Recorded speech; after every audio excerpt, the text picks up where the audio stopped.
Halo semuanya, perkenalkan, nama saya Gede Ganendra Putra Tarindra dengan NIM 25015411041 dari Prodi Sastra Inggris.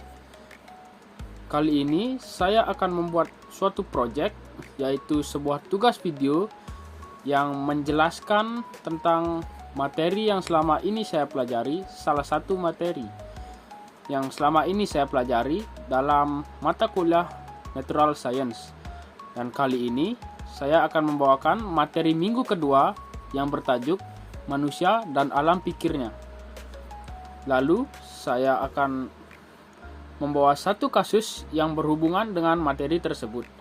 Jadi, mari kita masuk ke pembahasan. Baik, sekarang mari masuk ke materi manusia dan alam pikirnya. Yang pertama adalah manusia sebagai makhluk berpikir. Manusia itu pada dasarnya adalah suatu makhluk yang tidak pernah puas. Mereka selalu ingin mencari sesuatu yang baru, selalu ingin tahu hal baru, dan semacamnya. Manusia zaman modern bisa disebut dengan Homo sapiens. Mereka adalah manusia yang ingin selalu mencari tahu dan mengembangkan ilmu pengetahuan. Manusia ini memiliki banyak sekali sifat. Di antaranya adalah pembuat alat atau Homo faber, sosial, makhluk sosial atau Homo socius, berbahasa atau Homo linguens, berbudaya atau Homo humanis, ekonomis atau Homo economicus, dan juga religius, Homo religius. Nah, mari kita masuk ke materi yang kedua.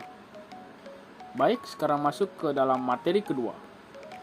Jadi, materi kedua akan menjelaskan asal pengetahuan dan ilmu. Pengetahuan sendiri muncul dari rasa ingin tahu dari manusia tentang apa itu, bagaimana itu terjadi, dan mengapa itu terjadi. Anggap saja seperti itu. Lalu, sumber awal pengetahuan berasal dari mitos, wahyu, intuisi, tradisi, coba-coba, atau rasa penasaran dari manusia itu sendiri.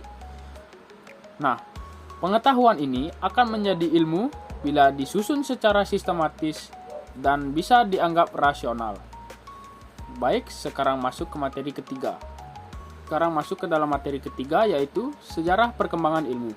Nah, ilmu itu sendiri sudah ada sejak manusia mulai berpikir dan mulai berinteraksi dengan alam. Tokoh Yunani seperti Thales, Pythagoras, Socrates, Plato, dan Aristoteles memulai tradisi berpikir logis dan ilmiah.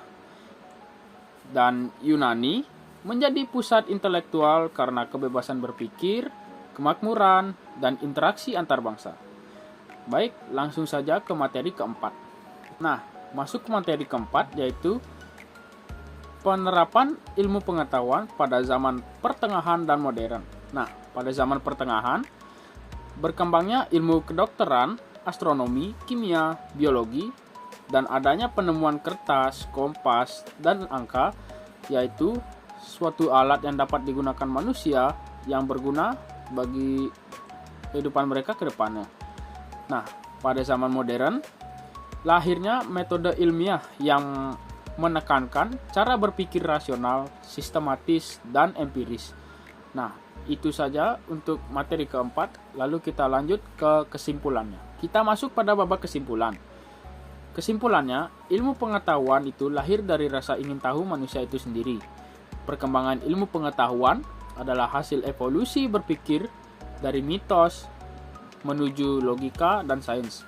Jadi, manusia itu awalnya mempercayai suatu mitos, tapi lama-kelamaan mereka mulai menekankan aspek logis, rasional, dan sistematik untuk membuktikan kebenaran dari mitos-mitos tersebut. Nah, saya sudah mengatakan bahwa saya akan mengangkat suatu kasus yang berhubungan dengan materi yang tadi saya jelaskan.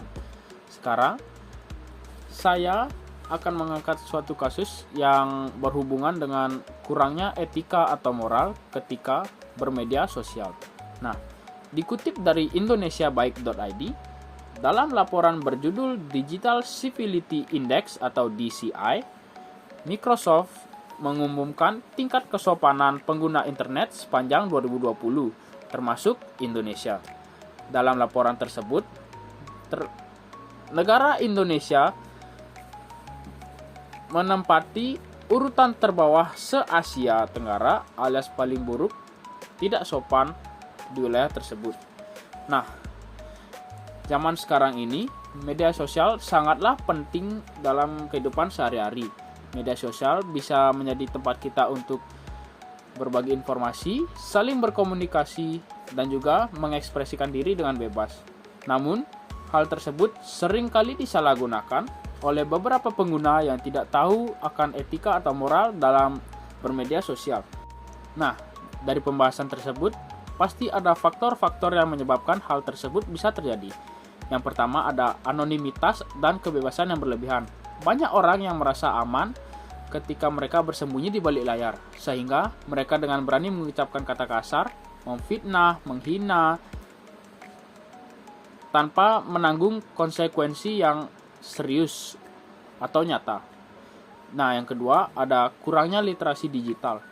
Tidak semua pengguna memahami dampak dari apa yang mereka sebarkan. Banyak orang yang hanya ikut-ikutan menyebarkan suatu informasi tanpa tahu kebenaran dari informasi tersebut. Lalu ada yang ketiga, sensasi yang didapatkan atau ingin viral. Sebagian pengguna lebih mementingkan popularitas seperti likes, views, daripada nilai, kebenaran, dan etika dalam video mereka.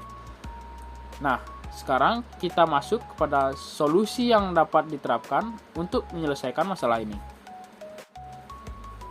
Nah, dari beberapa faktor tersebut, bisa saya berikan beberapa solusi untuk mencegah terjadinya kurangnya etika atau moral saat bermedia sosial. Yang pertama adalah pendidikan literasi digital sejak dini.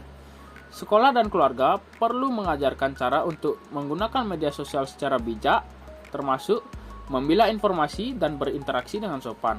Yang kedua adalah penerapan etika komunikasi digital. Setiap pengguna sebaiknya berpikir sebelum mengetik. Think before you post. Dengan berpikir apakah informasi ini benar, apakah baik untuk dibagikan, dan juga apakah bermanfaat bagi orang lain. Yang ketiga, ada penguatan karakter dan empati sosial. Meningkatkan kesadaran bahwa di balik layar ada manusia nyata yang bisa menerima dampak atau tersakiti akan kelakuan Anda saat bermedia sosial. Baik, kesimpulan dalam kasus ini adalah kurangnya etika saat bermedia sosial merupakan tantangan besar di era modern ini dikarenakan kemajuan teknologi yang tidak dibarengi oleh kematangan moral. Dan juga untuk mengatasinya diperlukan edukasi, kesadaran pribadi, dan penegakan aturan. Dengan demikian, media sosial dapat menjadi sarana berbagi pengetahuan dan membangun relasi. Baik, kita sudah sampai di penghujung video. Itu semua adalah materi yang saya jelaskan, materi yang saya pahami selama saya mempelajari natural science. Dan itulah kasus yang saya angkat karena menurut saya itu sudah berhubungan dengan materi yang saya jelaskan. Baik, saya pamit undur diri. Mohon maaf atas kesalahan kata yang terjadi. Terima kasih telah menonton. Selamat tinggal.